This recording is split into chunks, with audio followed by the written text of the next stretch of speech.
అదేంటో మన మోడీ గారు అసలు అర్థం కావట్లేదు. మొన్నటి వరకు ఏమంటే మన హిందూ రిలీజియన్ డేంజర్లో ఉంది, సో దాన్ని కాపాడుకోవాల్సిన బాధ్యత మనకు ఉందని చెప్పి మనల్ని రెచ్చగొట్టారు మన హిందూస్ అందరినీ. చరిత్రలో ఎప్పుడు లేని విధంగా మన హిందువులు క్రిస్టియన్స్ మీద, ముస్లిమ్స్ మీద ఫిజికల్ దాడి చేయడం నేను చూశాను. సో మన రిలీజియన్ కాపాడుకోవడం కోసం మన వాళ్ళు ఎంత దూరం వెళ్తారు అని ప్రూవ్ అయింది. దానికి నేను కూడా హ్యాపీ అయ్యి. బట్ ఇదే మోడీ గారు ఎవరైతే మనల్ని రెచ్చగొట్టారో హిందూ గురించి చెప్పి, నిన్న బీహార్లో ఎలక్షన్ క్యాంపెయిన్ భాగంగానే ఒక ముస్లిం ఇంటికి వెళ్ళి హిందువులన్నా ముస్లిమ్స్ అన్న విభేదం లేదు, హిందువులు ముస్లిమ్స్ అందరూ ఒకటే, నాకు అందరూ సమానమే, మీకు అండగా నేనున్నాను, మిమ్మల్ని నేను చూసుకుంటాను అంటున్నారు. అంటే మీరు ఇప్పుడు యాక్ట్ చేస్తున్నారా లేకపోతే అప్పుడు యాక్ట్ చేస్తారా, లేదా మీ జీవితాంతం మొత్తం యాక్ట్ చేస్తున్నారా?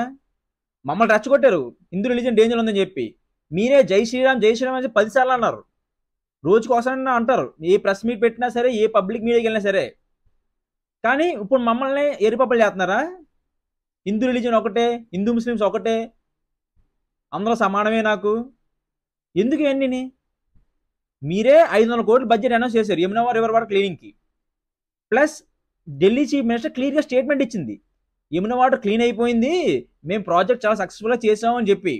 భాగంగానే ఆ యమునా రివర్ వాటర్లో స్నానం చేసే ఒక ప్లాన్ ఉంది మీకు.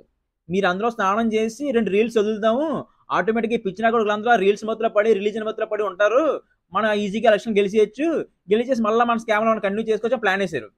బట్ అనుకోకుండా ఈ యమునా వాటర్ ఎవరైతే క్లీన్ అయిపోయిందని చెప్పారో, సో అదే గవర్నమెంట్ అక్కడ మోడీ గారి కోసం సెపరేట్గా మినరల్ వాటర్తో 3 లక్షల లీటర్ల వాటర్లు రెడీ చేసి ఒక పాండ్ తయారు చేసింది చాట్ ఘాట్ దగ్గర. ఎందుకంటే మోడీ గారు వచ్చి స్నానం చేస్తారు, 2-3 రీల్స్ చేస్తారు, చక్కగా పబ్లిక్ వదులుతారు, ఇంకా పబ్లిక్ పిచ్చిన కొడుకులాగా ఆ మతం మధ్యలో తేలి అసలైన కష్టాలు మర్చిపోతారు, ఇంకా ప్రశ్నించే ప్రాబ్లం ఉండదు అని చెప్పి ప్లాన్ వేశారు. అనుకోకుండా ఈ న్యూస్ బయటకు వచ్చింది, ఏది మీరు మినరల్ వాటర్ రెడీ చేసామని చెప్పి పాండ్తోని. సో దెబ్బకి ఇప్పుడు ఆ ప్లాన్ కూడా క్యాన్సిల్ చేసుకున్నారు. ఇప్పుడు ఆ ప్రాబ్లం లేదు, ఇంకా ఆయన డైరెక్ట్గానే ఎలక్షన్ క్యాంపెయిన్ పార్టిసిపేట్ చేస్తున్నారు. ఈ స్నానం చేయడం ఘాట్లో ఇలాంటి ప్లాన్ క్యాన్సిల్ చేసుకున్నారు.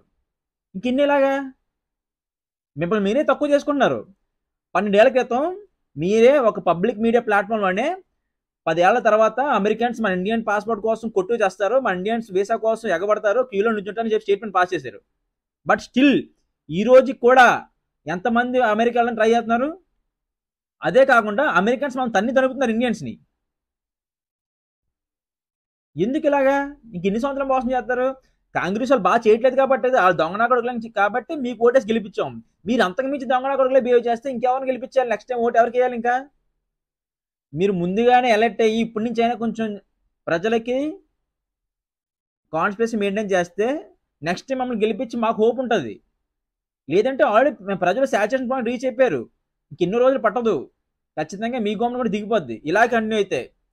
సో ఇప్పటి నుంచి అనేసి కొంచెం జాగ్రత్తగా ఉంటారని చెప్పి కోరుకుంటున్నాను.